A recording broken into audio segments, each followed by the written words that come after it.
Boat International magazine recently had an article out and is talking about the future and the current hubbub around underwater habitats, basically focusing on Proteus and deep. And so this is an excerpt from that document.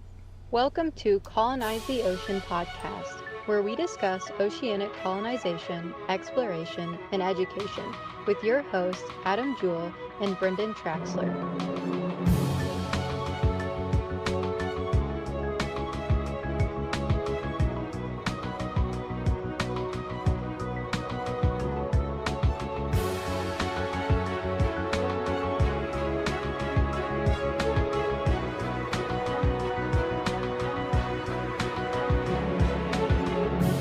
Okay, so we're diving in underwater living. Living underwater. Yeah, like not just visiting, but really living down there. Right.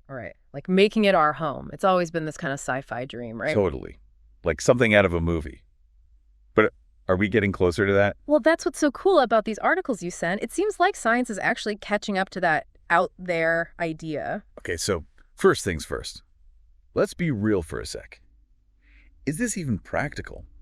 Why would anyone choose to live underwater? Okay, so your Boat International piece actually breaks down some really interesting arguments for it. A big one is ocean exploration. Makes sense. The ocean's huge. Exactly. It's like this massive, unexplored frontier. And if we're living down there, just imagine what we could discover. Yeah, think of all the new species, the resources. Totally. Plus, understanding the ocean is like key for the planet's future, right? Absolutely. Okay, that makes sense. But wouldn't it be easier just to send, like, robots down there? See, that's where it gets interesting, and your articles actually address that. Robots are amazing tools, for sure. Way cheaper, probably. Probably. But they can't completely replace humans. We have this intuition, this ability to adapt on the fly, and that's crucial down there. That's true. Robots don't really have that, look, a weird fish, let's go check it out, instinct. Exactly. Okay, but let's be real again for a second. Our bodies, not exactly built for underwater life. How would that even work long term? All right, so this is where the science gets really cool. One of your articles talked about this researcher, Dr. Joseph Dituri. He spent 100 days living underwater. Wait, what? 100 days? Seriously. And get this, he found that it can actually be good for you. You're kidding. Living underwater is good for you. That's what his research is suggesting, like improved sleep, better cholesterol, even less inflammation. I never would have guessed that. What's the science behind that? Well, they think a lot of it has to do with the pressure. Huh. Pressure has its perks. So I'm guessing this is all about living in some kind of underwater habitat, not, actually transforming into Aquaman. Not yet. But the article does talk about those habitats. Like, what would those look like? Yeah, what did those look like? Underwater cities. Something smaller. Well, there's this one concept called Proteus. It's this proposed underwater research lab in the Caribbean. Okay, so like a research station, but like underwater.